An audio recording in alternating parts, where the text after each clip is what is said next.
Hello, friends, and welcome to FM On Demand with Tara Fitzpatrick, Food Management Magazine's podcast. I'm your host, Tara Fitzpatrick, and today we have a really cool guest for you. It is Executive Chef Jim Kellenberger from Stony Brook University Hospital. And he is one of the winners of our healthcare recipe contest this year. He won with this incredible Freight Farm salad. And the Freight Farm is at the neighboring university next door to the hospital. And he also has a rooftop garden. So we talk about that. But also we talk about his chef journey. Like, I like to ask people, how did you get into this world? And he had like a topsy-turvy path. He started on the East Coast. He's been to Vegas. He worked at Knott's Berry Farms in California. I'm not a Californian. I don't know. But anyway, I know they have really good food there. And this is a story that at FM we love to hear because it's somebody that has really reached some kind of heights, in their career, but then they come to on-site dining and they are caring for people. They're working in a hospital setting and they feel like it's really fulfilling and it makes a difference. And it's like, no matter how many times that I hear that story, and each one is a little different, but it's what we like to hear at FM. It's on site. So please enjoy this podcast. And thank you so much for listening and watching.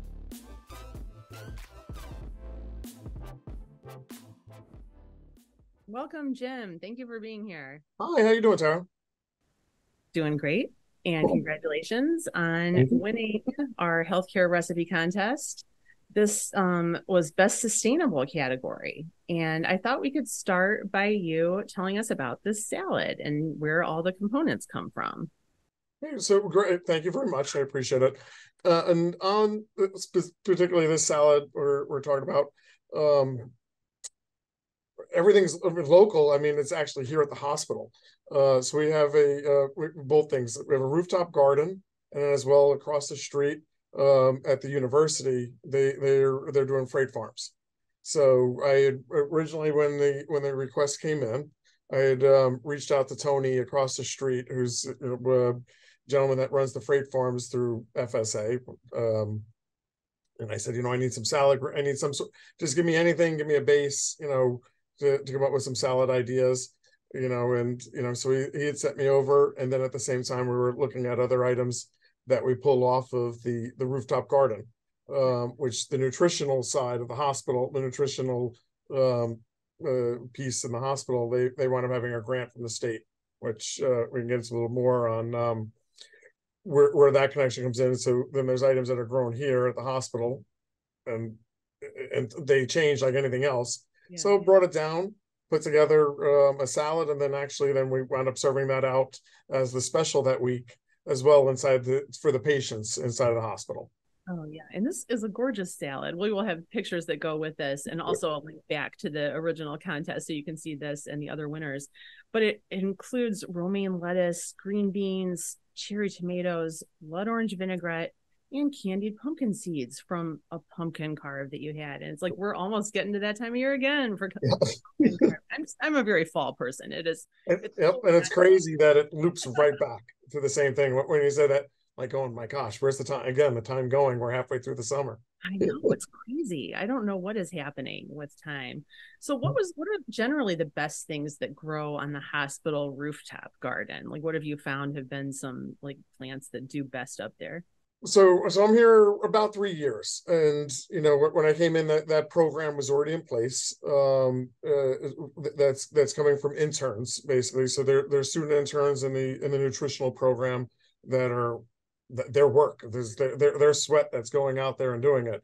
And again, since it's on the rooftop, there's no depth.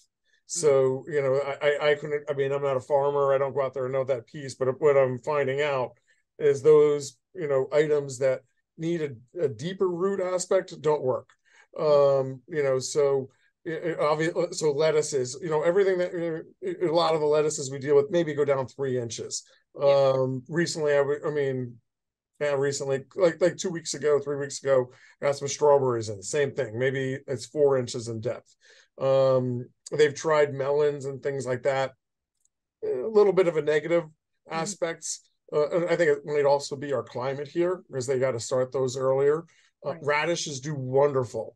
Really? Yes. I mean, and beautiful. And again, because that piece of the depth that we're looking at Yeah. on a radish, maybe a couple inches on its depth aspect. We pulled some beans out of there as well. And that's the part of the students getting out there, putting some vines up, letting them some area to grow.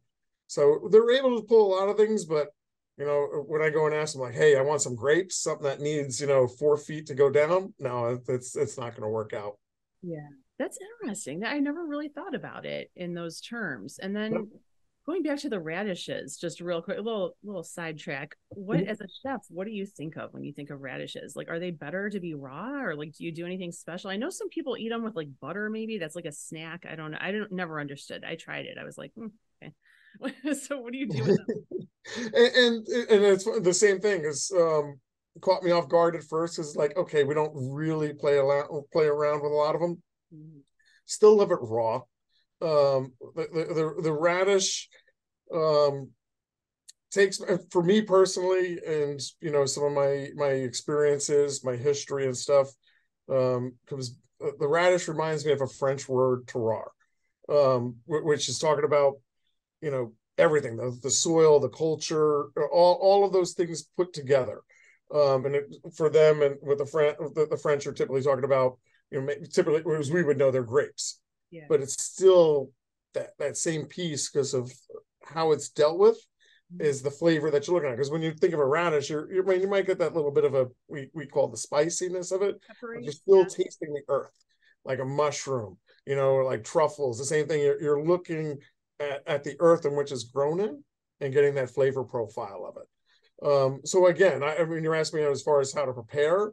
Still love it in that raw aspect, because of the flavor that it's picking up. It is, and I don't want to alter it. I don't want to mellow it out. So that's why I think still having it sliced fresh is awesome. Right, the crunch for it. Yep. Mm-hmm. For sure. And speaking of like your past experience, that kind of goes into the next thing that I wanted to ask you, which was, how did you get into the food world, and then how did you get this job? Oh wow, there's I have a few grays underneath this hat, so there's quite a few years in between that part of me getting into the world, and getting into this job here. Getting into the world, I would say, I mean, high school. A buddy of mine in high school, his dad owned a fish market in Jersey, and that's what I did in high school. And then when I was looking at college, I was lucky enough to have a dad that said that focused on that part of, what do you want to do? Not, hey, I want you to, this is your list of jobs. This is, economic return on investment or any of that stuff. He goes, no, you're going to spend what you want to do. So I was lucky enough that my dad was an investment banker. He was a senior VP at JP Morgan. And took me up to the guy that was like, you're going to do my family business, but no, I thought, but he wound up introducing me to the chef at JP Morgan back in the day. And then that gentleman opened up my eyes to Johnson and Wales.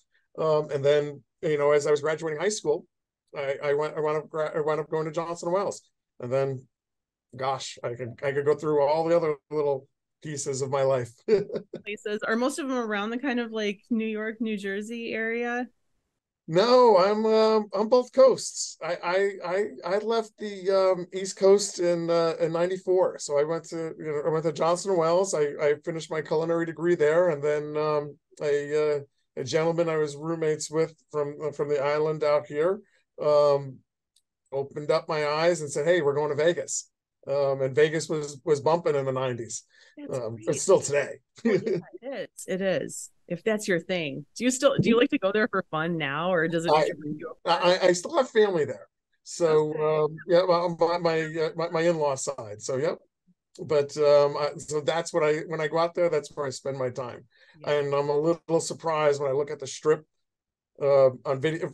Sadly enough, on videos, I'm going, man, I don't recognize the place anymore. Yeah, it's always probably going to be getting more and more built up. There is that weird old Vegas part of it where it's like an enclosure and it's like what it used to look like. I think I remember seeing that at Yep, one. the Fremont experience. Oh yeah. Yep. And I saw it is cool. It's fun. And I Yes. Oh, I loved it. I had it's well, I mean, I lived there. I lived in California. Yep. Knott's Berry Farm. I have in my notes I wanted to talk to you about Knott's Berry Farm. I recently Oh, saw a show on YouTube where they ate everything in there and it all looked really good. I mean, it's it's delicious looking. So tell me a little bit about that. yep. And I was in a position with all the companies that changed hands. I'm going to say in the late '90s, early 2000s, and all of a sudden, the company I was working for was purchased by the company that ran Knott's Berry Farm, and a gentleman and executive leadership had said, "Hey, I've got a position out at Knott's Berry Farm," and I wound up moving from Vegas, packed my family up, and went out there. It's and that was a big change because I was in casinos prior to that. That's I guess was sort of my trail down to opening up my horizons on other food service venues. But yeah, Knott's Berry Farm. I mean, from the aspect of chicken dinner restaurant, I'm sure popped up on I that think so. piece. I think so. Yeah. That in itself is amazing. Back in the day, and I don't know what they do now. I mean, that was, gosh, 15 plus years ago, probably. We contracted, I remember back then, with a farm in Georgia that specifically provided chicken for us. And then the amount of chicken we went through, I mean, there was the fryers, and there were conveyor belt fryers, just like you would see in a manufacturing plant. Yeah. I don't even know if I've Yep. seen that, a conveyor belt fryer. I've toured quite a few factories, but I think that might be on my checklist next as a conveyor belt fryer. And in two bays, one as far as the blanch cooking process, so the chicken parts will go through a blanch fryer in the first part of it. They come up out of the conveyor belt again, and then go into a browning phase. So that's how they would be able to do both. And then as long as you brine it ahead of time, oh my God, it's perfection. And then the history piece, walking through the dining room and having grandparents, parents, and children, and that I gotta say was the biggest piece of that was the history part of the grandparents being able to tell the stories of what they remember of going to Knott's Berry Farm or the chicken dinner restaurant, and all those pieces down through the heritage. And I would assume it still goes on from generation to generation as the parents from then turn into the grandparents of today. Right, right. And keep doing it. Oh, we all are turning into grandparents if Yep. we're and yeah, I'm trying to think what other things that we would want to talk about. I wanted to know just some trends that you're seeing in healthcare dining, like menu trends specifically, both on the patient side and in retail. Although, do you work mainly on the retail side?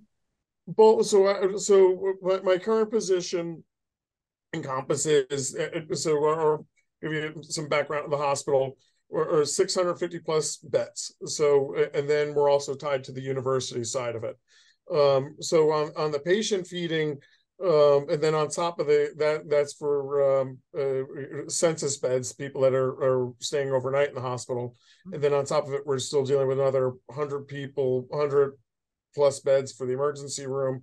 And then quite a few, I'm going to throw out at least 500 patients that are coming and going for outpatient procedures during the day. Okay. Add that on top of then the retail piece of it, or cafeteria part. We would have to estimate between the employees, the students, and then also the people that are coming here for testing or outpatient services, brings us up 5, 6. I don't want to go all the way to 7, but we're on the higher end. We're getting there. We're 65. We're hitting 6,500 plus, and that's for my business. That's all just during lunch. Nobody, on the retail side, you're not typically taking testing at night. So it's everybody feeding all those patients at night. And then since we are attached to the school, there's a large catering business as well for seminars, teaching seminars, the fellowship programs that go on, and all those pieces. these things, which sometimes I do for what I'm like patient retail, and it's like, no, catering is huge. Like that's a big part of a lot of hospital business. Very cool. Yeah, I mean, because you think of all the seminars, whether it's the doctors themselves, as the medical reps coming in, doing seminars for the doctors, or down to the educational, the medical students. Oh, yeah, all kinds of different, just the community, the medical community that's centering around that. So, what are some things that you've seen, and maybe particularly on the catering side? Because sometimes I feel like that's where we see food trends kind of like hit first. Like people are like, "Oh, can you do this or that?" But like, what are some cool things that you've seen? Sure, and discussing the trend piece is the diversity part of it. I would ultimately say, and there's quite a few components of that. One, looking at the employee cafeteria part of it, or employee food service of it. Definitely on the lines of comfort. I would oversay, those are your guests, or that are coming in, and the same thing. They're looking for the home cooked meal, because this is just their home meal replacement for them. It's what they're looking for during lunch. Give them that comfort piece. Students, a younger generation, obviously are constantly opening us up to different ways of looking at food, different priorities that they have. Our newest or youngest generation of guests that are coming in, a little bit different in the past, where maybe we're looking at whole food items and how we, change or transform the food product. Now today, they've added the other aspect on as, well, what's the carbon footprint of it? What is, from the piece of it being local to, they want to know, we understand you're throwing it in the trash, so how are you taking care of that trash piece? So and being transparent and being able to communicate those pieces as well to them. And then getting into the catering piece of it, it's from the point of in the morning, hey, we've got to have a quick meeting. We need to make sure, like everybody else, we want our coffee there in the morning, we want our tea, we need to get going, and out of it to, an individual or a group just came in and made a wonderful contribution to the university. We want to say thank you. And how else we say thank you is we got to impress them. So what other things are out there that you can give them the wow when we go ahead and give them a catering event? So at the end of the day, those are all those things that throwing to pieces and then throwing on the patient part of it. It's the nutritional components that come into it, working with the dietitians and saying, hey, we've got to help educate this individual on different dietary compliances, or this last medical part of their life has changed the way that they eat. Another piece of education and teaching them different complications or different changes that are coming with food for them in the future. Whether it be a change in salt, a change in fat, could be a change in texture and stuff. But that's true too. And being able to teach them when they leave as well. Part of it is saying here, it's not just delivering the food when you're here, but it's also being able to say, hey, here, how do we help communicate to that patient when they leave the hospital, and say, how do I reproduce these items when I get home? And my family member or my caregiver help reproduce these items. Yeah, for sure. Trying to make it into medicine, making the food as medicine thing. Definitely. Yeah, because that's, it's all part of that cycle of it. So what can we look for from you and your team? Like, what are some things that you kind of have on the horizon, like maybe for the rest of the year or next year, that you're looking forward to, like some projects? What are some? Oh, always got projects going in the works, and the thing, I'm lucky enough to be at a large state university that we've got the support of leadership behind us. So, I mean, I've got the project right now going on of expanding our retail outlets. I've got a whole new, pizza station coming out. A whole new grill station coming out.